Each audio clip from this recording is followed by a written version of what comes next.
Usulan Lampung kan sebelumnya kan 900 Bang, kemudian kuota CPNS 2001. Nah, diperkirakan saat ini ada usulan lagi nggak Bang untuk guru gitu Bang, formasi guru bagaimana untuk saat ini? Ya sejauh ini belum ada ya, artinya kita selesaikan ini dulu lah gitu kan. Ya, mungkin nanti untuk di ke depan mungkin kita juga akan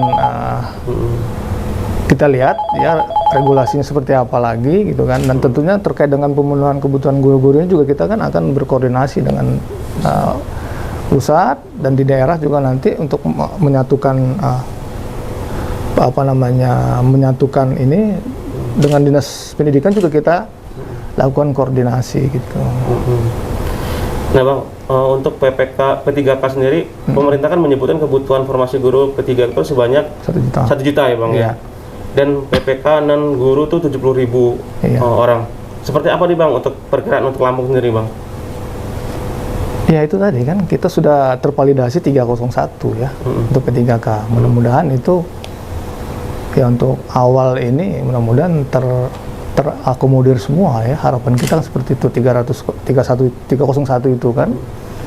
Gitu. Jadi ya mungkin bahasanya 1 juta guru ya. Nah bahasanya seperti itu. Jadi yang jelas ya mudah-mudahan dari 301 itu yang tervalidasi ya terakomodir semua gitu. Berharap seperti itu ya Bang ya? Ya gitu. Kemudian Bang, setelah pendaftaran, proses selanjutnya adalah tes yang dijadwalkan pada Juli ya Bang ya? Insya Allah Juli, hingga Oktober ya Bang? Iya. Nah seperti apa sih Bang bayangan mekanisme tes di tengah kondisi COVID ini gitu Bang? Ya, jadi kita kan tes, saya sampaikan tadi di awal ya, kita seperti tahun-tahun lalu menggunakan protokol kesehatan, protokol kesehatan, terus menggunakan CAT kan, begitu. Dan mudah-mudahan tidak terlalu berbeda kan, seleksinya itu ada tahapan kan, gitu. Kalau tahun kemarin tahapannya melalui SKD, SKB, nah gitu. Nah, tapi yang jelas kita menunggu rilis regulasinya ya, secara teknis itu seperti apa, gitu. Nah, tapi yang jelas tadi protokol kesehatan ini masih, saya kira masih berlaku ya, masih harus kita lakukan gitu loh. Karena kita juga tidak tahu kapan pandemi COVID ini akan usai. Nah, jadi saya kira itu masih berlaku untuk dilaksanakan ketika nanti pelaksanaan tes itu dilakukan. Gitu. Mungkin secara detailnya seperti apa sih Bang? Biar masyarakat juga atau calon CPNS juga paham gitu Bang. Ya, jadi berdasarkan pengalaman yang lalu ya, kita mulai dari yang datang, peserta yang datang dalam tes itu juga sudah bisa dipastikan bahwa dia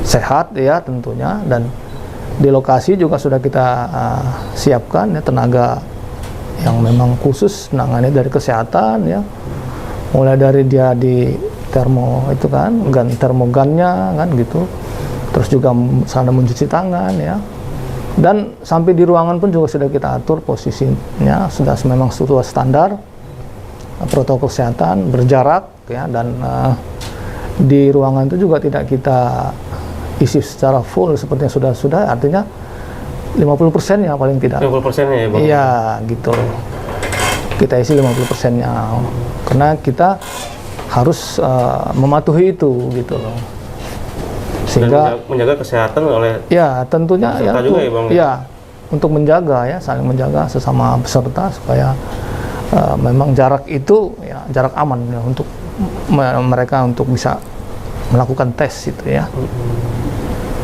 Jadi untuk menggaransi supaya peserta juga terhindar dari COVID itu ya Bang ya, harapannya seperti itu ya Bang ya. Iya.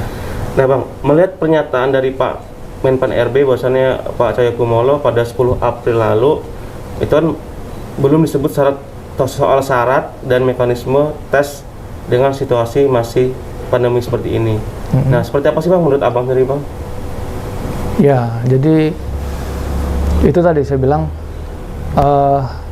syarat itu memang ya belum kita juga belum tahu ya, dan di pusat pun juga sedang mungkin merancang ya seperti apa teknisnya gitu kan, sehingga pelaksanaan ini bisa berjalan dengan baik ya. Terus berjalan dua dengan standar-standar ya, norma yang ada, dan juga yang mematuhi ya, protokol kesehatan itu yang mungkin sedang akan dibuat ya ininya, regulasinya gitu. Nah itu sedang kita tunggu sebenarnya.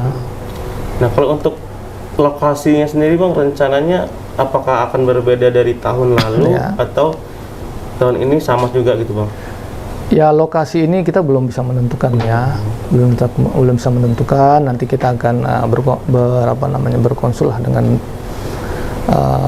Pak Gubernur ya, dengan Pak Sekda terkait dengan pelaksanaan ini. Tentunya yang jelas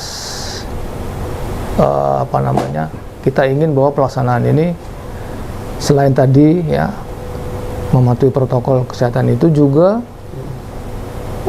kita menghindari bahwa pelaksanaan itu ya berwawasan lingkungan, dalam artian begini, kan kalau orang daftar tes itu pasti ramai ya, pasti ramai, sehingga kalau dia di perkotaan juga cukup mengganggu mungkin ya, seperti itu. Nah itu juga menjadi bahan pertimbangan kita. Terus dari aspek-aspek teknis lainnya mungkin seperti lahan parkir gitu ya, itu kan juga jadi pertimbangan kita.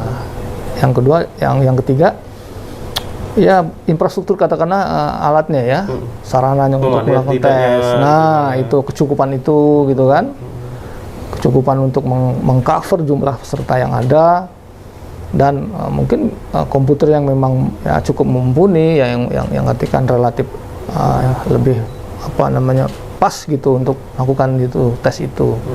Nah, itu juga menjadi bahan-bahan pertimbangan kita. Sepertinya kalau tahun lalu itu di kampus ya Bang ya, salah satu kampus ya Bang ya? Iya, satu kampus. Kemungkinan juga mungkin tahun ini seperti itu juga sama mungkin ya Bang ya?